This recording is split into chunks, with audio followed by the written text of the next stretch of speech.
Palantir down 14% today after earnings. Let's talk about why, what's going on with the stock, and if my outlook on this AI stock has changed. First of all, it's important to remember that if we look at year to date, this stock is still up by about 30%.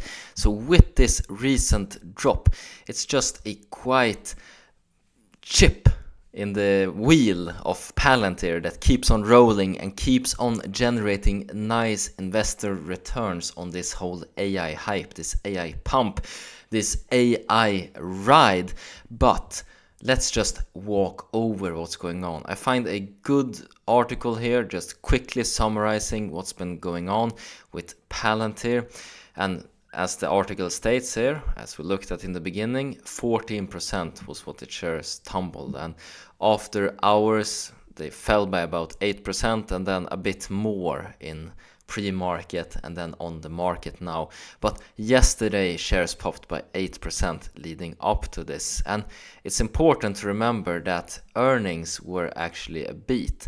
We saw this 8 cents a share, so up 60% from a year earlier, and revenue rose by only 21%. But we will look at how this is divided later on between commercial and between government revenues. But it's also super important to look at the numbers of new customers, and it's important because they acquire new customers, but they can't take up the revenue on the income statement before the service that they have offered is actually executed. It's like with an airline, they don't get earnings, revenue, when they sell a ticket. They get it when you fly with the plane and they have satisfied that service, so to say. But 8 cents a share, so same earnings per share as last quarter.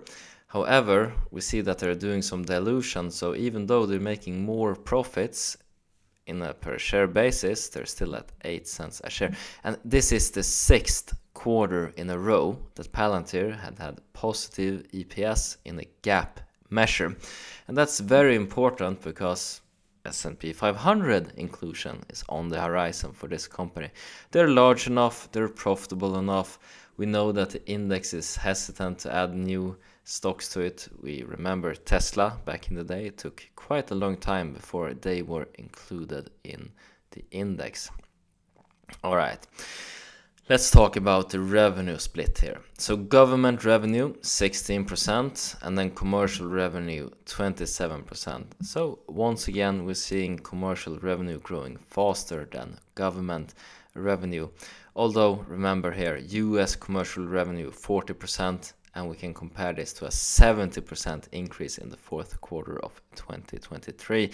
So growth is slowing down. Growth slowed down in the past. That's why the stock dropped to close to $5 a share. It was bad macroeconomics and it was bad growth as well. But it's not as quickly as it used to be. And this is super important because the valuation is very high for Palantir. They're indeed riding on expectations of future sales to be great. The profitability is there, but the growth is not yet there. And that's what's still keeping the stock back from going to very high heights, to going to moon levels of share price, so to say. So we also see these SPAC investments.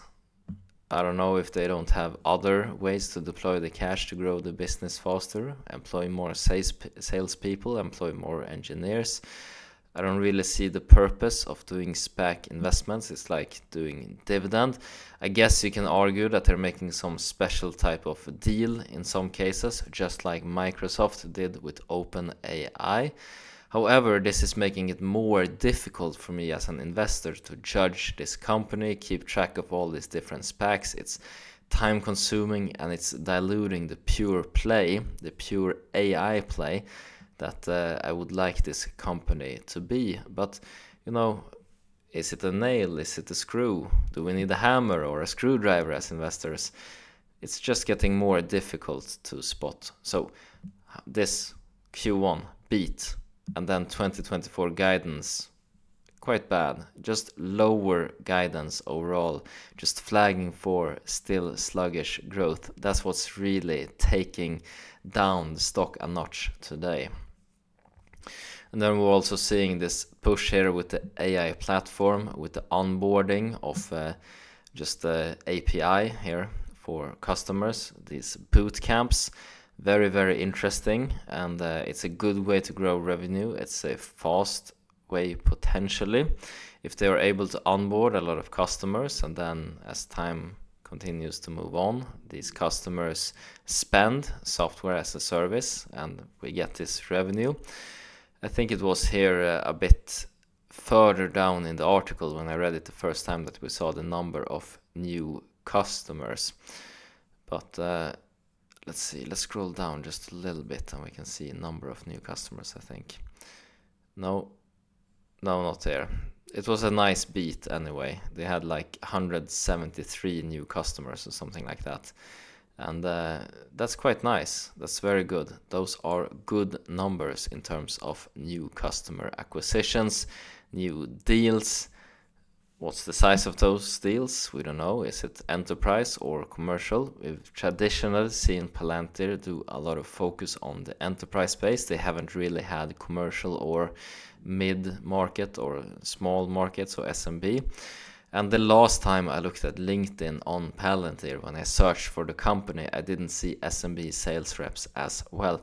Maybe this will change with API bootcamps over time, but I think they're focusing on the right place with getting those large caps first. The sales process is taking the same amount of time to get a big customer as for a small one in these cases, and the big ones is where you're going to get the most bang for your buck, the most bang for your sales reps, and it's a good way to enter the market. It reminds me a lot of some of the big CRM success stories today, how they started out by doing business.